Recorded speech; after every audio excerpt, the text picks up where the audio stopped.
Now, by making the milk basic and shifting pH above 7, milkman provides, क्योंकि वो दूध को बेसिक बना देता है, और ऐसा करके milkman prevents the reproduction process of bacteria. जो भी लैक्टोबैसिलस बैक्टीरिया हैं, उनको हमें मालूम है कि एसिडिक मीडियम चाहिए, so prevents the milk from spoiling, milk from spoiling, as bacteria cannot, above said bacteria cannot proliferate in basic medium, as above said bacteria cannot proliferate भी लिख सकते हो, और reproduce in basic medium।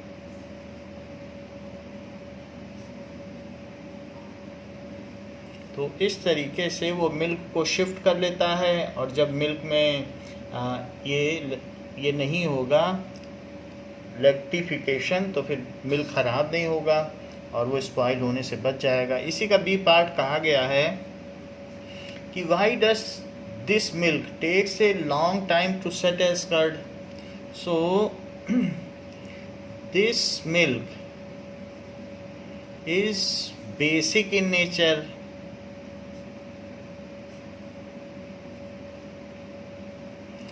when we add a small amount of curd in it, then we shift। जब हम इसमें थोड़ा सा कर्ड डालते हैं, then वो थोड़ा सा एसिडिक हो जाएगा और बैक्टीरिया धीरे धीरे उस जगह प्रोलिफरेट करने लगेंगे। However, again it takes time for bacteria to proliferate, क्योंकि हमने थोड़ा सा एसिड डाला है, थोड़ी सी कर्ड डाली है, दूध में थोड़ा दही डालना पड़ता है जमाने के लिए।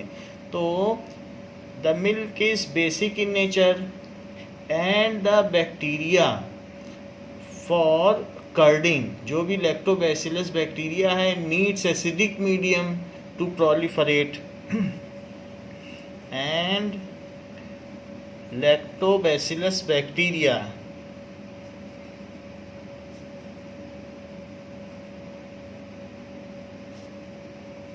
needs acidic medium to reproduce, so it delays setting of curd, so it takes time for setting of curd।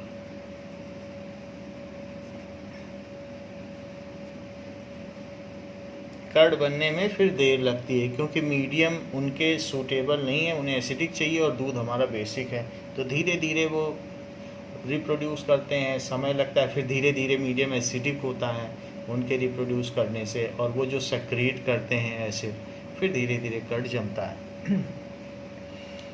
Now we will see the importance of pH in day to day life. हम ये pH जो पढ़ रहे हैं, इसका हमारे रोज़मर्रा के लाइफ में क्या यूज़ है। So let us see it. Importance of pH in day to day life.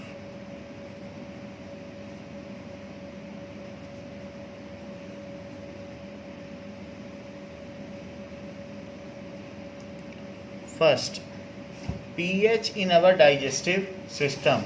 So pH plays a important role in many activities in everybody's life. So let us see one by one how it plays important role. So pH in our digestive system.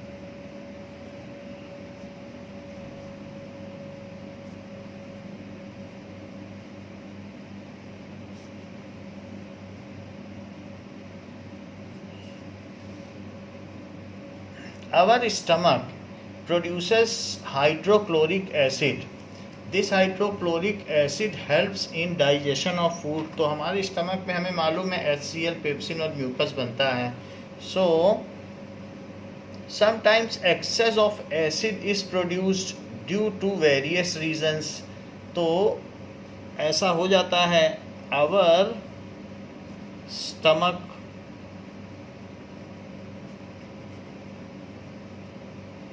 produces dilute HCl produce करता है,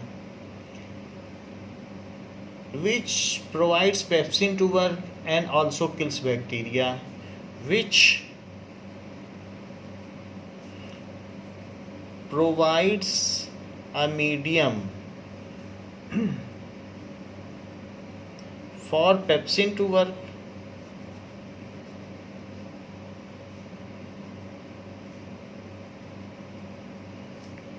and also kills bacteria. Also kills bacteria. When due to overeating, अगर हम ज़्यादा खाना खा लेते हैं then more acid is secreted because now more protein is to be broken down into amino acids. तो overeating की वजह से ज़्यादा acid secrete होगा and that over acid secreted, जब ज़्यादा खाएंगे तो ज़्यादा एसिड सेक्रीट होगा. तो वो हमारे स्टमक की जो म्यूकस लाइनिंग है जो कि बेसिक नेचर की होती है उसको धीरे धीरे वो डिप्लीट करता चला जाता है, उसको न्यूट्रलाइज करता चला जाता है, क्योंकि म्यूकस बेसिक है और ये एसिड है. तो अगर थोड़ा खाएंगे तो थोड़ा एसिड सेक्रीट होगा, ज़्यादा खाएंगे या हार्मफुल खाएंगे तो ज़्यादा एसिड सेक्रीट होगा. So due to overeating,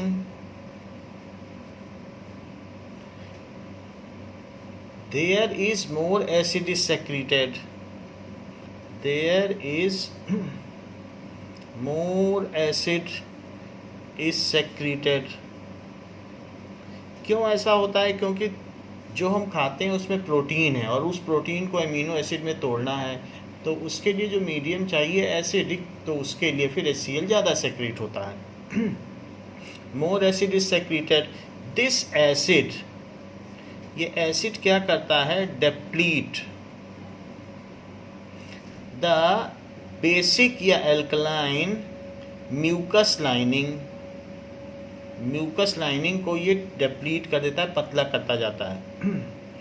mucus lining and ultimately makes contact with the walls of stomach and ultimately makes contact with walls of stomach.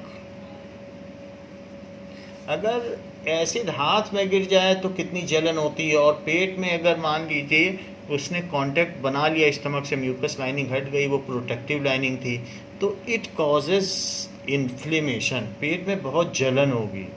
So it causes inflammation, बहुत जलन होगी. And sometimes it also damages the walls of stomach lining. उसको कहते हैं stomach ulcer. Sometimes it damages walls of stomach lining, जो कि epithelial tissue की बनी होती हैं, कॉल्ड स्टमक अल्सर. उसको कहते हैं कि घाव हो गया है, स्टमक अल्सर्स. सो स्टमक अल्सर हो जाता है.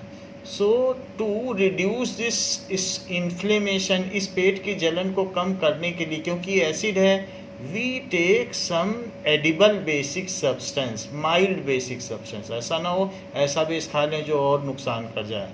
सो to reduce inflammation, to reduce inflammation, ये जो जलन हो रही है इसको रोकने के लिए we take some mild basic substance, mild basic substance which neutralizes the acid present in stomach, which neutralizes the acid present in stomach. तो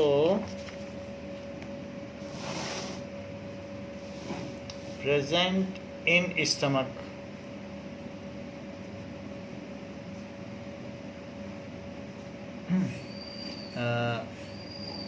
ऐसा हम करते हैं।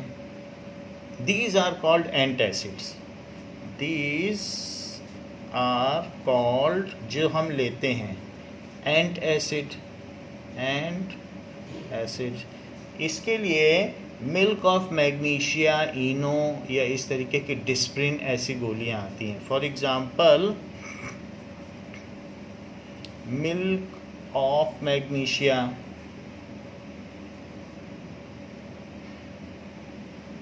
डाइजीन, और इस तरीके से इनो भी लेते हैं। तो ये सारे ईसबगोल की भूसी, तो ये सारी चीज़ें ली जाती हैं। आर एंटासिड्स, तो मिल्क ऑफ मैग्नीशिया होता है MgOH होल ट्वाइस, और इसमें भी एल्कलाइन है, डाइजीन का फार्मूला आगे देख लेंगे, तो उसमें भी OH होता है। तो ये सारी चीज़ें लेते हैं। तो ये क्या करती हैं, दीज, ये जब ली जाती हैं तो ये एसिडिटी को ख़त्म कर देती हैं। जैसे मिल्क ऑफ मैग्नीशिया देख लीजिए, और एंटासिड की टेबलेट्स आती हैं पिंक कलर की या किसी भी तरीके की, तो ये MgOH होल ट्वाइस है, वाइट कलर का दूध जैसा होता है।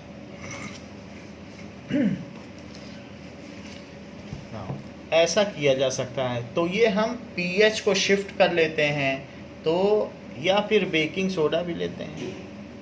घर में बेकिंग सोडा है, जो मिल्क मैन डालता है वही हम भी ले लेते हैं। जैसे उसने दूध के pH को शिफ्ट किया, तो हम अपने पेट में pH को शिफ्ट करके बेसिक बना देते हैं, जो कि NaHCO3 है, या फिर इसे आप सोडियम बाइकार्बोनेट कह सकते हैं।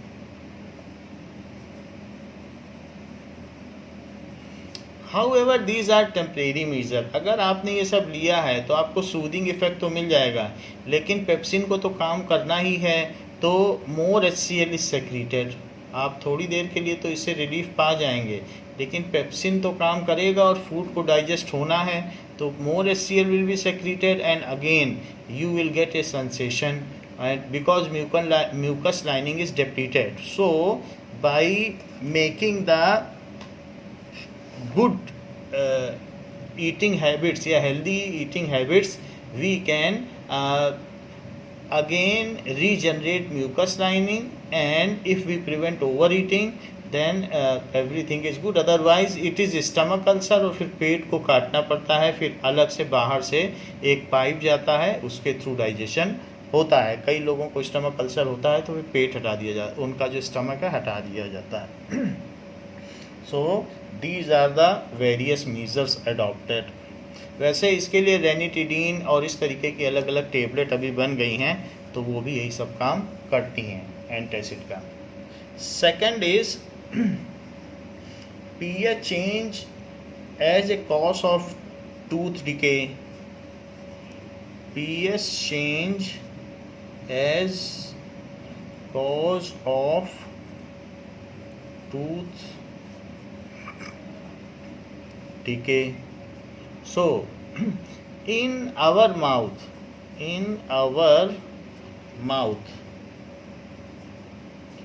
there are streptococcus bacteria present.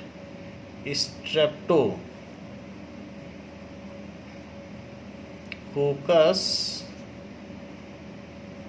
bacteria present,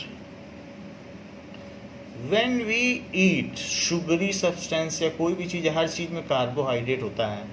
when we eat food then they secrete, वो रिलीज करते हैं, then they secrete acid from their mouth.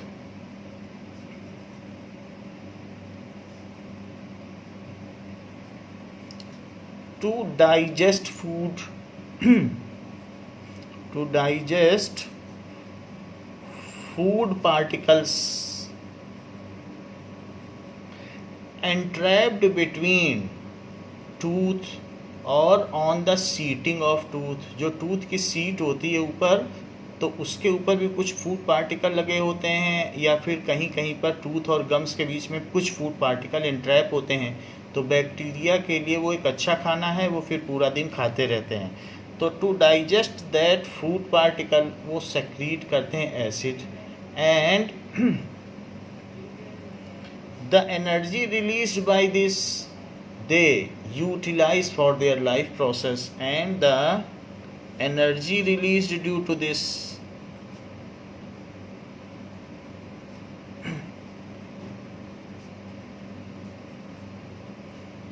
they utilized for their life processes, their life processes. ये पूरा खाना digest नहीं कर पाते क्योंकि उनके अंदर डाइजेस्टिव सिस्टम नहीं होता है. तो हम लोग क्या करते हैं कि होलोजोइक हैं कि अपने अंदर खाना लेके डाइजेस्ट करते हैं, लेकिन वो लोग होलोजोइक नहीं हैं, वो खाने को बाहर डाइजेस्ट करते हैं. They do so as they do not have well developed digestion system, so they digest their food outside their body. They do not have digestive system, उनके पास कोई पाचन तंत्र नहीं है. Digestive system, so they digest food outside their body, outside their body. यहाँ तक तो कोई बात नहीं कि उन्होंने खाना खा लिया जो बचा था, बट जो भी चीज़ है सो फूड प्रोसेसेस ये काम करते हैं. And they utilize the food which is entrapped between tooth and gum and also on at the seating of tooth. So they utilize the food trapped between tooth, जो भी है, gums and seating of food, seating of tooth. So इस तरीके से वो उसको utilise करते हैं. सो बिटवीन टीथ, क्योंकि दो दांतों के बीच में वो खाना फंसेगा. So between teeth and seating of tooth, उसको वो यूटिलाइज करते हैं. Even though after mouth wash this happens, mouth wash के बाद भी वहाँ पर खाना बच जाता है. सो हम प्रॉपर माउथ वॉश नहीं करते इसलिए वहाँ खाना रह जाता है. And ultimately our mouth after meal becomes acidic, क्योंकि वो एसिड सेक्रीट कर रहे हैं. Ultimately our mouth which was alkaline या basic before meal, which was basic before meal, खाना खाने से पहले जो हमारा माउथ का टेक्सचर था वो एल्कलाइन था, वो खाने के बाद अब गिरकर एसिडिक हो जाता है. एंड गिरते गिरते वो इतना गिर जाता है कि 5.5 से भी नीचे गिर जाता है. So which was basic before meal and has pH 7.4, तो जो कि ऐसे था now becomes एसिडिक, उनके एसिड के सेक्रीट करने की वजह से। when and pH value falls before 7 and pH falls before 7 below 7, क्योंकि उससे नीचे गिर जाएगा। एसिडिक होने का मतलब क्या है कि वो जो pH की वैल्यू है वो कम हो जाए। सो it is below 7। When it falls below 5.5, below 7 होने तक भी हमारा इनेमल खुद को बचा सकता है। When it falls below 5.5, तो एसिड में कैल्शियम कार्बोनेट, हमें मालूम है HCl प्लस CaCO3 आपस में बड़े अच्छे से रिएक्ट करते हैं और कैल्शियम क्लोराइड बना देते हैं। कैल्शियम कार्बोनेट तो संगमरमर है, लेकिन मान लीजिए कैल्शियम कार्बोनेट और HCl अगर मिल जाए तो कैल्शियम क्लोराइड बन जाएगा, और वो सॉल्युबल है, वो तो पानी में घुल के निकल जाएगा। तो जब ये हो जाता है तो फिर क्या होता है, this dissolves, this makes enamel soluble. So this causes depletion of enamel and dentine। Dentine भी हो जाएगा, इनेमल तो सबसे हार्ड है वो भी चला गया, डेंटाइन भी चला गया। एंड अवर जो नर्व्स होंगी, blood nerves are exposed to acid, and our जो भी टूथ के अंदर नर्व्स होंगी are exposed to acid and causes tooth ache, और दांत में बहुत तेज दर्द होता है। नर्व्स में एसिड गिर जाए तो कितना दर्द होगा। एंड कॉजेज टूथ हैक, जो कि सीवियर पेन है, ऐसा होता है। सो ये पीएच वैल्यू के ऊपर है। अगर हम किसी की माउथ वाश का, अच्छे माउथ वाश का यूज़ करें, लिस्ट्रीन का यूज़ करें, या थोड़ा बहुत कुछ ऐसा बेसिक चीज़ लें, तो उससे क्या होगा कि बेसिक अगर मीडियम रहेगा तो फिर कुछ लोग मुखवास भी लेते हैं, खाने के बाद कुछ ऐसी चीज़ लेते हैं, उन सब चीज़ों में सौंफ खाते हैं, तो उसके खाने से भी वो सब बेसिक्स होते हैं। तो ऐसा खाने की वजह से वो क्या करता है, हमारे माउथ को 5.5 से बिलो नहीं आने देता है और फिर हमें बचा लेता है। So this is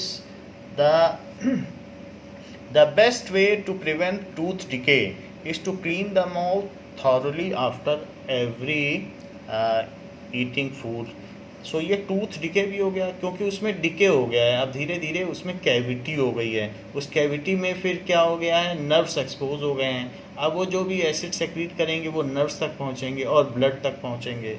to prevent tooth decay, to prevent tooth decay we should clean our mouth thoroughly after every meal। हमें ऐसा करना चाहिए कि ये कर सकते हैं।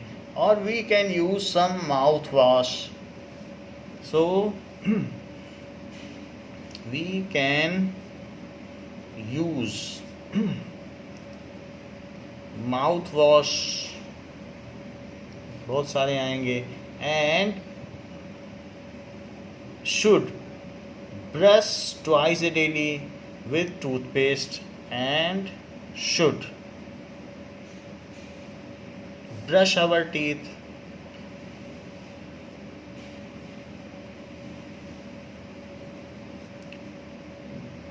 Twice a day. तो विद जो भी टूथपेस्ट होता है ऐसा करना चाहिए।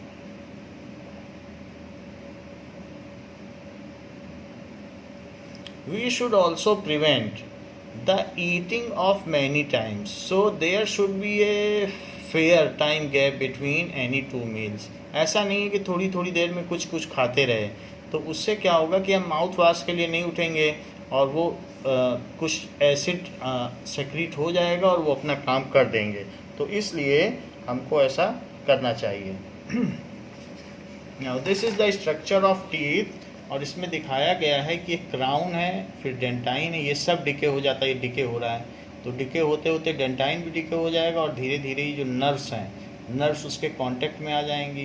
कहीं कहीं पर यहाँ पर भी आप देख रहे हैं कि डेंटल प्लेक जमा हो गया, येलो कलर का cement substance, which is a good hiding place for such A Streptococcus bacteria.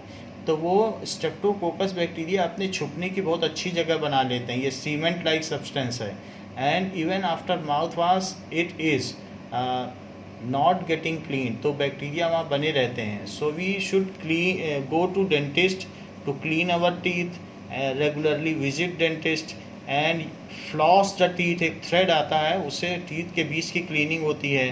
सो कई चीज़ें हैं, कई मेजर्स हमें करने चाहिए जिससे कि हमारा टीथ सही रहे। ये तो बात हो गई कि टूथ को कैसे बचाया जाए। तो the soil, pH and plant growth. तीसरी बात है कि soil pH and plant growth. So the texture of soil may be acidic or basic. It depends place to place. The texture या pH value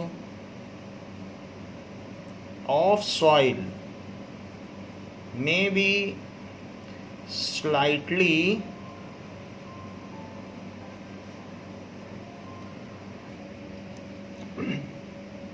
The pH of soil may be slightly acidic और basic, और जो pH होगा सो above 7 भी हो सकता है, below 7 भी हो सकता है और 7 भी हो सकता है। सो may be वो कैसा होगा, ranges from 6 to 8। तो इसलिए जो pH वैल्यू होगी वो कैसी होगी, रेंज होगी pH की, कहाँ से कहाँ तक होगा, may be from 6 to 8, that is the soil may be, अब 6 to 8 है तो 7 पे तो न्यूट्रल होता है। the soil may be slightly acidic हो सकता है।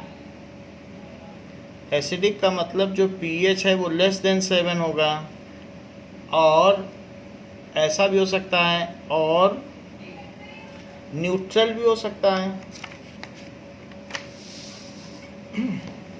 सो और बेसिक भी हो सकता है, और बेसिक, अगर बेसिक होगा तो pH ग्रेटर देन 7 होगा, 8 तक जा सकता है।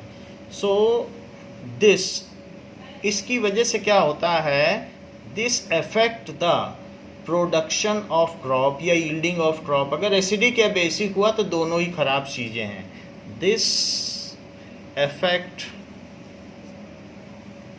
The yield of crop adversely, yield of crop adversely, ऐसा होगा। सो उसे एडवर्सली इफेक्ट करता है। सो इन दिस केस ऐसा क्यों होता है कि सॉइल का पीएच ऐसा हो जाता है, एज रेन वाटर, जो प्लेनर रीजन है वहाँ पर रेनिंग जो होती है वो रेन वाटर एसिडिक होता है। So there the soil is mostly acidic. So in planar region जो है बारिश होती है तो खेतों में गिरती है, बारिश अपने साथ HCl और H2SO4 और H2CO3 लाती है, जो कि सारे के सारे एसिडिक हैं। लेकिन जैसे राजस्थान के रीजन हैं जहाँ पर कैल्शियम कार्बोनेट के पहाड़ पाए जाते हैं, माउंटेन्स पाए जाते हैं, तो उनसे जब बारिश होकर प्लेनर एरिया में जाती है तो उस ग्राउंड को वो बेसिक कर देती है। तो ऐसे रीजन जहाँ पर इस तरीके से चूने के पहाड़ पाए जाएंगे वहाँ बेसिक कर देगी। लेकिन जो भी हो, बेसिक हो या एसिडिक हो, ये क्रॉप को एडवर्सली इफेक्ट करती है। The best yield is at 7 pH only. When soil is neutral and its pH is 7, then it gives best yield. ये अच्छी यील्ड देता है। तो ये बात हो गई। So the pH of soil varies from place to place, जैसे हमने बताया। Hence the farmer need to bring it back to pH value 7 if it deviates from 7. So the farmer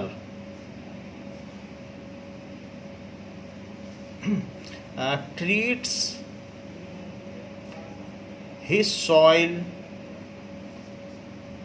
to bring back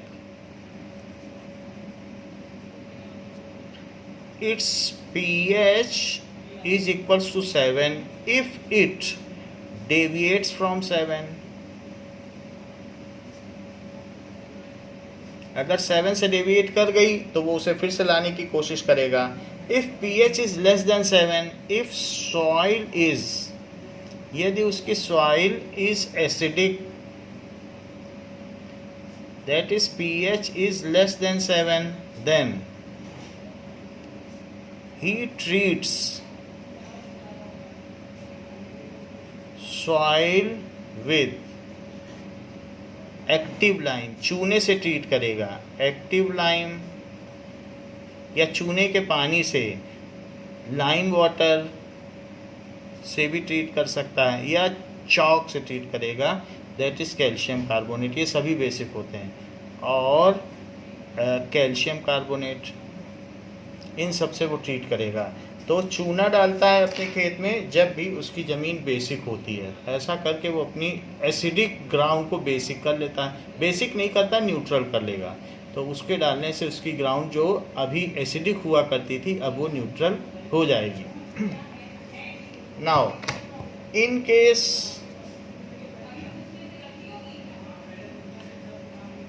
case soil is basic, अगर soil basic है then he treats, basic का मतलब pH greater than 7 है, then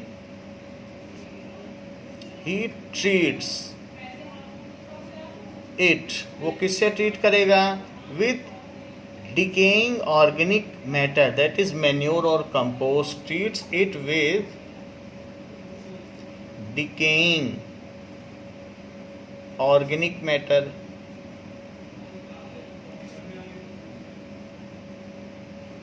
that is manure or compost, या vermi compost होगा। To bring back, to make its soil neutral, to make soil neutral. तो इस तरीके से वो, उसके पास स्ट्रिप रहती है यूनिवर्सल इंडिकेटर की, या वो अपनी मिट्टी का एक सैंपल लेके जाता है। तो जो अगल बगल में जहाँ भी फर्टिलाइजर्स और ये सब होते हैं तो उस सैंपल को पानी में डाल दिया जाता है और उस वाटर से यूनिवर्सल इंडिकेटर डिप किया जाता है। तो उसके कलर से पता चल जाता है कि उसकी सॉइल कैसी है। और जो दुकान वाला है या जो फर्टिलाइज़र शॉप है वो उसको उसी तरीके का फर्टिलाइज़र देता है, एसिडिक या बेसिक, जैसी उसकी ज़मीन होती है, जिससे कि वो उसको काउंटर एक्ट कर सके और उसकी एसिडिटी या बेसिसिटी को न्यूट्रलाइज कर सके। तो हर किसान को अपनी ज़मीन का एक सैंपल ले जाना पड़ता है, सॉइल का सैंपल, और उसी से पता चलता है कि उसकी ज़मीन को कैसा फर्टिलाइज़र चाहिए। तो ये दुकान वाले की जिम्मेदारी है, किसान खुद नहीं कर सकता। तो ये एक यूटिलिटी है, पीएच से हम सॉइल को ट्रीट कर सकते हैं और उसे जो एग्जैक्ट चीज़ है वो फर्टिलाइज़र, मैन्योर या फिर लाइम डाल सकते हैं। तो उसके लिए आपकी बुक में दिया है कि सॉइल को पानी में मिलाइए, फिर फिल्टर पेपर से फ़िल्टर करिए, जो उसका फिल्ट्रेट है या वाटर बचे नीचे तो उसमें सॉइल का एसिड या बेस आ जाएगा। फिर उस चीज़ को डिप, उसमें यूनिवर्सल इंडिकेटर डिप करिए और फिर टैली करिए कि कौन सा कलर है। तो उससे जब पीएच पता चल जाएगा तो फिर उसी के हिसाब से ट्रीट करिए। Now pH change and survival of animals. PH change and survival of animals.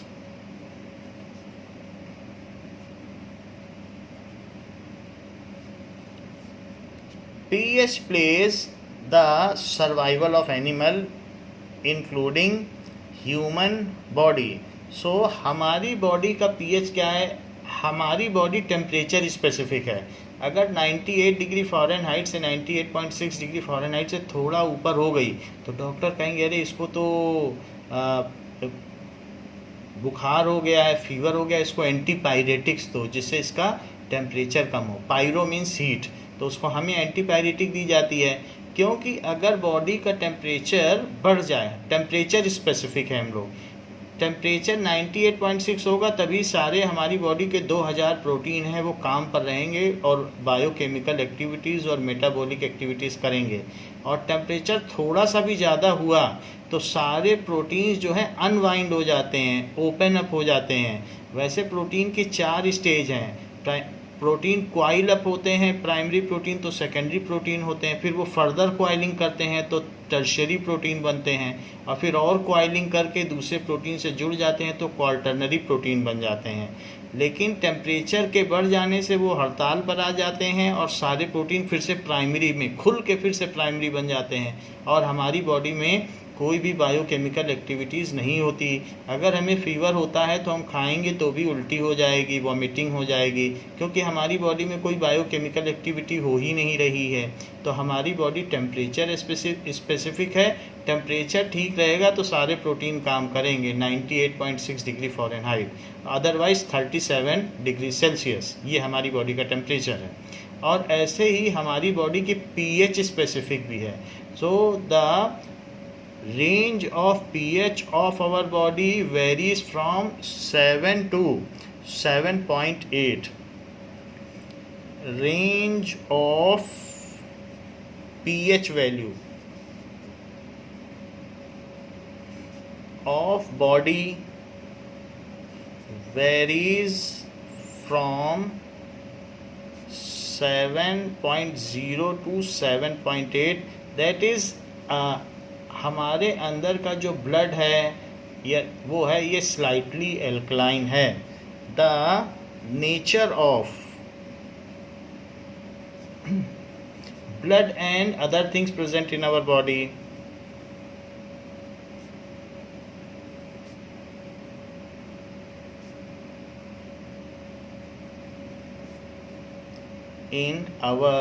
Body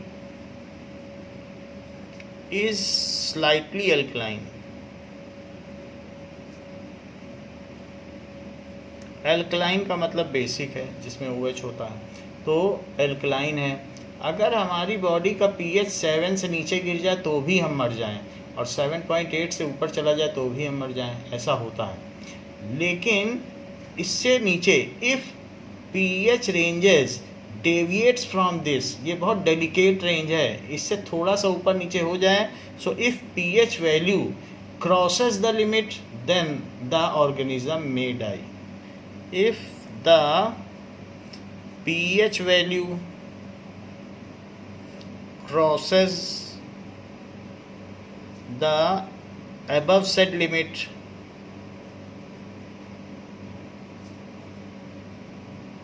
then organism may die, क्योंकि सारे प्रोटीन खुल जाएंगे, pH स्पेसिफिक हैं, pH बदलने पर वो अपना काम छोड़ देंगे, वो फिर कुछ नहीं करेंगे।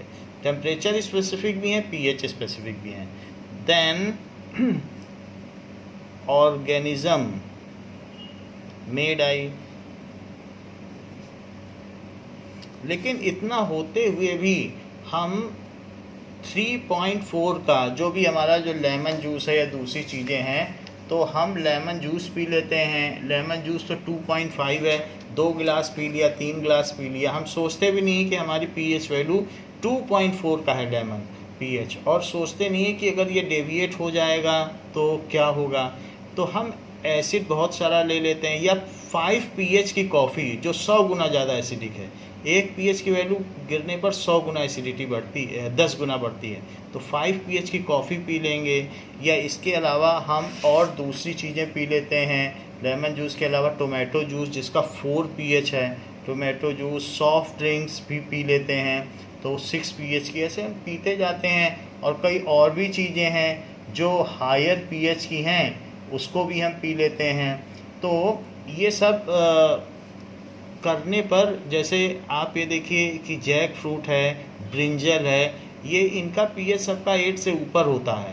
तो भिंडी हो गई, लेडी फिंगर हो गई, तो वो पीएच 8 से ऊपर होता है, तो फिर भी हम खा लेते हैं। ऐसा क्यों फिर हमें कुछ क्यों नहीं होता? Because there are the chemical substance in our body, when we take some acidic thing, then they release the basic thing, so that the pH is maintains in the prescribed range. And when we eat some basic things, अगर मान लो हम कुछ base खाते हैं तो ऐसे case में वो एसिडिक थिंग रिलीज़ करेंगे। वो एसिड और बेस हमारी बॉडी में मौजूद हैं और वो रिलीज़ कर दिए जाते हैं, so that the pH does not change to the range. जैसे हम एसी में 16 डिग्री पे भी बैठते हैं, हम वैष्णो देवी जाएंगे तो 0 डिग्री सेल्सियस की बर्फ़ पे भी चलेंगे, क्योंकि हमें मालूम है कि हमारी बॉडी में हीट जनरेट करने की और इसी तरीके से सब्सिडाइज करने की क्षमता है। तो हम एक्सपोज होते हैं 50 डिग्री सेल्सियस पर और 0 डिग्री पर भी जाते हैं, फिर भी हमारे बॉडी का टेम्परेचर 37 डिग्री सेल्सियस या होम्योस्टेसिस मेंटेन रहती है। तो कांस्टेंट बॉडी टेम्परेचर या कांस्टेंट पीएच वैल्यू का जो बने रहना है उसको हमारी बॉडी की होम्योस्टेसिस कहते हैं। तो वो एक ही स्टेट बनाए रखता है। तो इसी तरीके से जब भी if the pH value crosses the above set limit then the organism may die. अब जैसे कई बार ऐसा होता है कि अगर अकाल पड़ता है, कहीं पर स्टार्विंग हो जाएगी या कुछ हो जाएगा, तो ऐसे केस में सरकार के पास एक बफर स्टॉक होता है उसको वो यूज़ करती है सबको खाना देने में या सैनिकों को खाना देने में। ऐसे ही हमारा जो ब्लड है वो बफर सोल्यूशन है। In any case whatever is the pH of our intake, the blood is a buffer. It immediately releases some opposite nature of chemical to counteract that eaten substance. तो इसलिए and maintain its pH between 7 to 7.8. So our blood जो है वो buffer solution है, buffer solution है। जब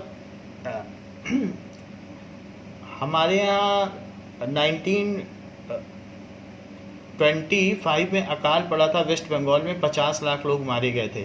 लेकिन उस समय भी जो इंग्लैंड के लोग थे वो मीट और शराब उड़ा रहे थे, क्योंकि उनके पास बफर स्टॉक था।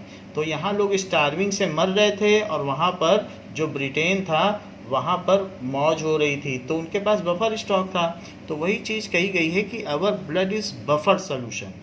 बफर सोल्यूशन है whatever acidic or basic substance we take, no matter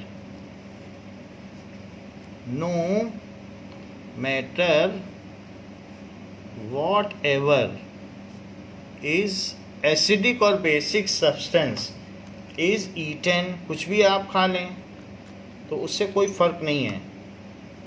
acidic और बेसिक substance is eaten,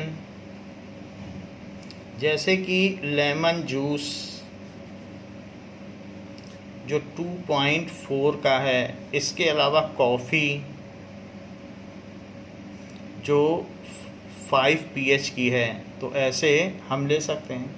तो कुछ भी लिया जा सकता है। लेडी फिंगर 8 pH की है, तो ऐसे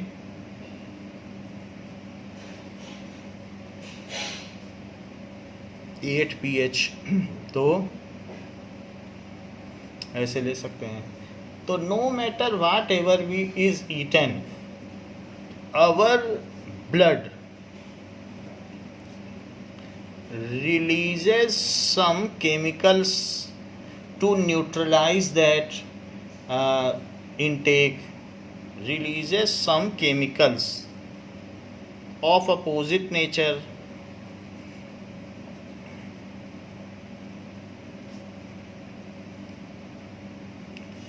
to neutralize, उसको न्यूट्रलाइज करने के लिए। सो chemicals of opposite nature to neutralize that intake जो हमने लिया है, and it maintains the pH value in above prescribed limit.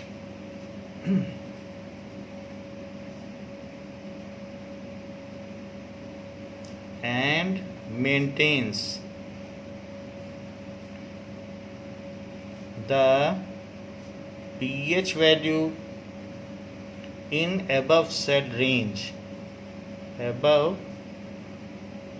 said जो भी है 7 to 7.8 pH range,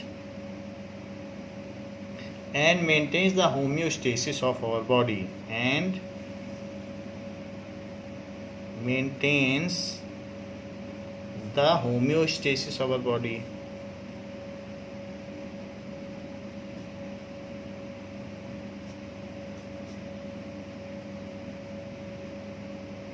ये बात है। इस तरीके से हम देखते हैं कि हमारे सर्वाइवल में पीएच का कितना इम्पोर्टेंस है। Now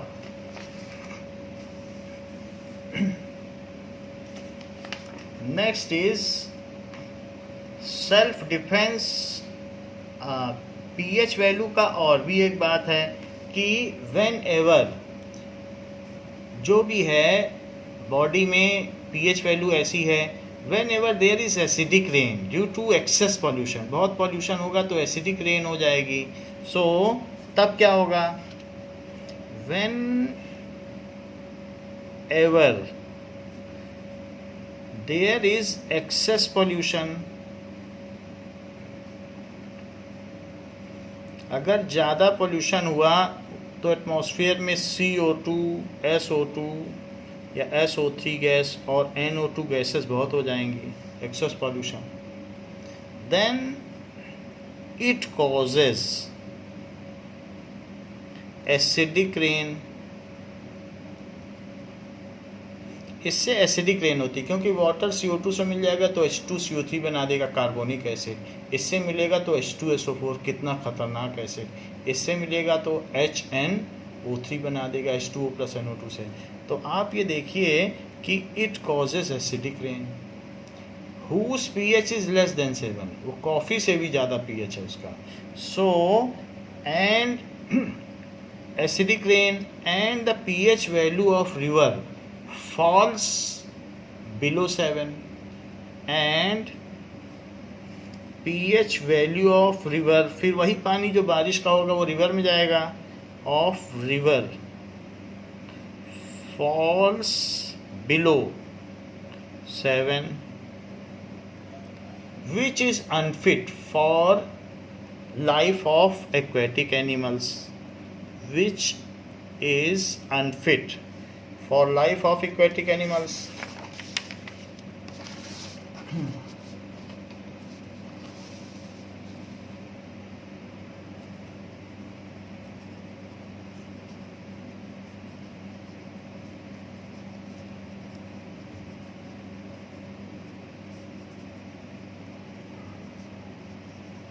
So they die in large mass। तो इस तरीके से ये जो देख रहे हैं फिश मर जाती हैं, तो ये क्यों मर जाती हैं, क्योंकि पीएच वैल्यू रिवर की बदल गई है। सो ऐसा होता है, ये लेक एसिडिक हो जाएगी तो अल्टीमेटली लेक भी मर जाएगी, क्योंकि उसमें फिर जब फिश होंगी तो क्लीन करती रहती है, फिश ही नहीं रहेंगी तो उस लेक को क्लीन कौन करेगा। So for life of aquatic animal and aquatic animal die in large mass and aquatic die at large scale।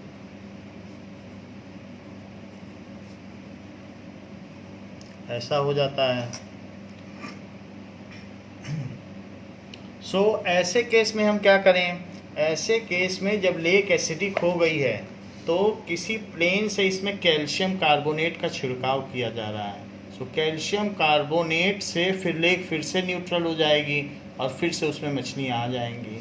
So to bring back the pH value near 7, so to, क्योंकि वो 7 से fall हो गई है, तो bring back the pH value of lake near 7, calcium carbonate powder is sprinkled in lake with helicopters। Calcium carbonate क्योंकि वो basic होता है,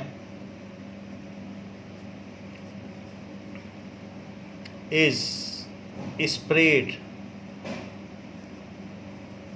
on lake by helicopters। तो इस तरीके से pH का एक्वेटिक एनिमल की लाइफ पर भी फर्क पड़ता है। Now self defence by plants and animals. Next point, तो प्लांट्स और एनिमल्स अपना सेल्फ डिफेंस कैसे करते हैं?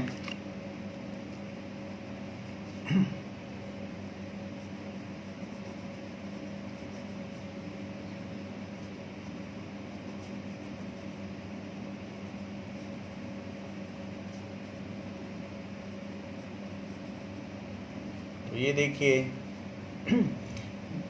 एनिमल्स को कई बार क्या होता है, आंट स्टिंग कर लेती है या हनी भी स्टिंग कर लेती है, मधुमक्खी। व्हेन रेड आंट, वैसे तो कोई भी आंट हो, और हनी बी स्टिंग्स अस, हमको ऐसा कर ले, then we treat the affected place, we treat the affected place with baking soda solution। उसको हम किससे ट्रीट करते हैं? with बेकिंग सोडा, जो कि बेसिक है, क्योंकि इनकी जो स्टिंग है वो एसिडिक होती है, वो हमारे अंदर एसिड छोड़ देती हैं। हनी भी अपना स्टिंग छोड़ती है, वो भी एसिडिक है, और इसमें फॉर्मिक एसिड होता है। तो लाल चींटियों में फॉर्मिक एसिड होता है, तो वो हमारे अंदर एसिड छोड़ देती हैं। तो उस जगह अगर हम बेस लगा देंगे तो फिर वो एसिड और बेस न्यूट्रलाइज हो जाएंगे विद बेकिंग सोडा, यानी basic solution. For soothing effect,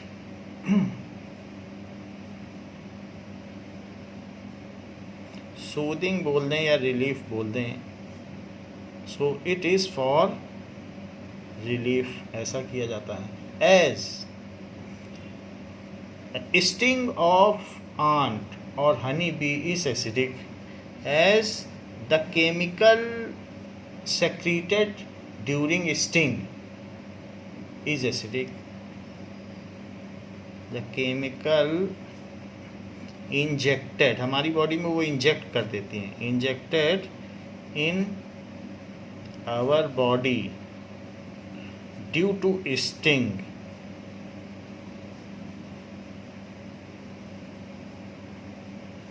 is acidic, इसलिए हम उसको बेस से ट्रीट करते हैं।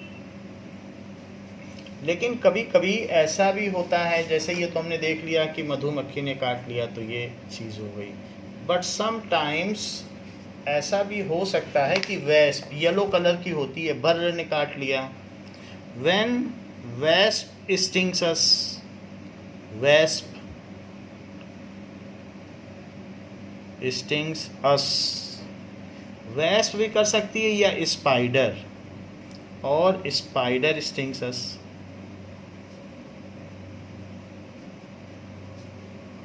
Then they inject basic syrup in our body, then they inject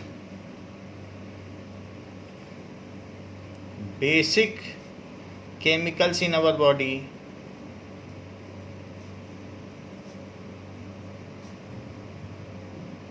So it should be treated with lemon juice. तो उसको को किसी न किसी ऐसी चीज़ से करना चाहिए, लेमन जूस से कर लें. सो इट शुड बी, जो अफेक्टेड प्लेस है, treated with लेमन जूस. तो फिर हमको सूदिंग इफेक्ट या रिलीफ मिल जाता है. अगर लेमन जूस ना हो तो विनेगर भी ले सकते हैं, वो भी एसिडिक होता है. और बेकिंग सोडा जिसके घर में ना हो वो साबुन यूज़ कर सकता है. सोप, बेसिक किसी किसी के घर में नहीं होगा, सोप या डिटर्जेंट यूज़ कर ले. सो बेकिंग सोडा या सोप लिख लें. सोप भी एक अच्छा ऑप्शन है, सोप अंदर तक चला जाएगा. तो इसको लेमन जूस, विनेगर या और भी कोई चीज़ हो, आम या कोई साइट्रस फूड हो, सिट्रस फूड से भी कर सकते हैं.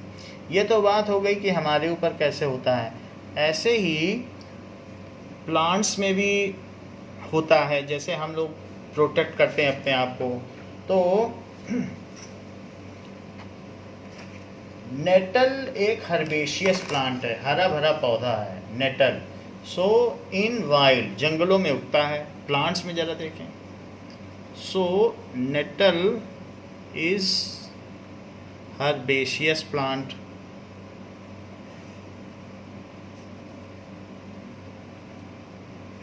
Grow in wild. Its leaves have stinging hair. तो grows in wild. Its leaves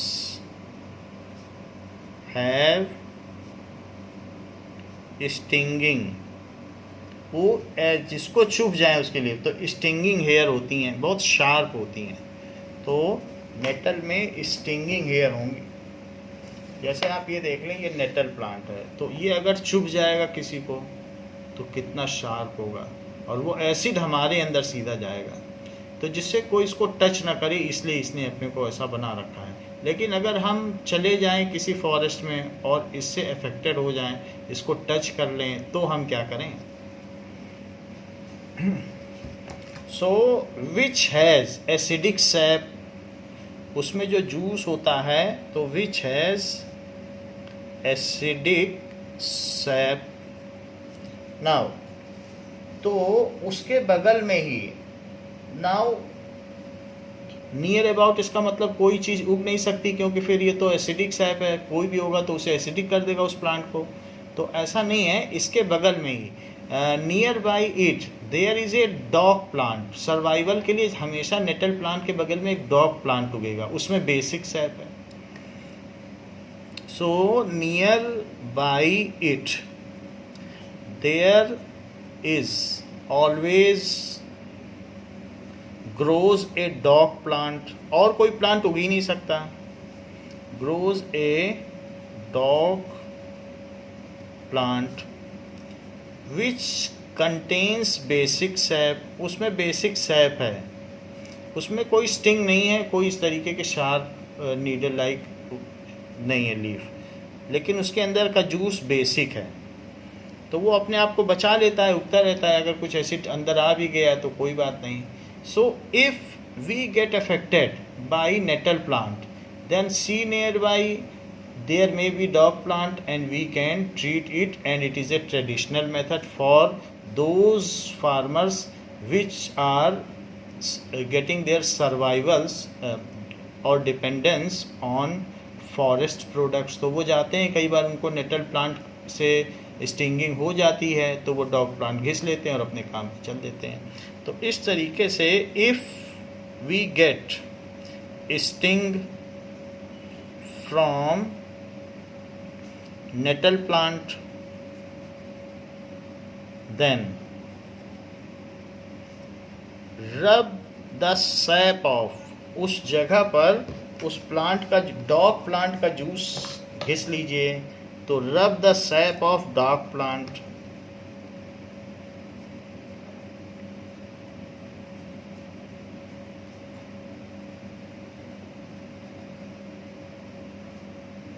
plant growing nearby.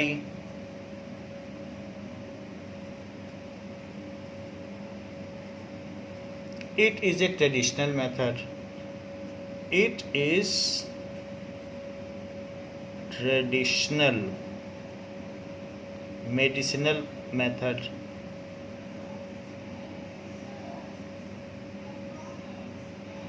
For curing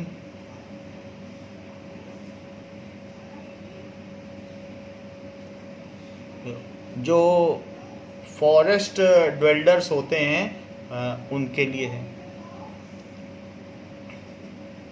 persons living near by forest.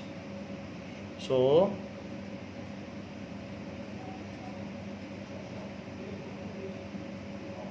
इस तरीके से तो हमने ये देखा कि किस तरीके से जो पीएच वैल्यू है वो हमको अफेक्ट करती है और हमारे डे टू डे लाइफ में ये कैसे काम करती है. तो ये बर्निंग पेन देगा और उसके लिए डॉग प्लांट का अगर हम इस्तेमाल कर लेंगे तो वो बर्निंग सेंसेशन ख़त्म हो जाएगा. तो नेटल एसिडिक है और डॉग बेसिक है. तो बच्चों इस क्लास के लिए इतना ही. नेक्स्ट क्लास में हम ये देखेंगे कि यूज़फुल केमिकल्स क्या हैं, जैसे कि sodium hydroxide, baking soda, sodium bicarbonate, bleaching powder. इन सब के हमारे डे टू डे लाइफ में क्या यूजेस हैं, क्लोर एल्कली प्रोसेस क्या है, that will be seen in next class. Thank you.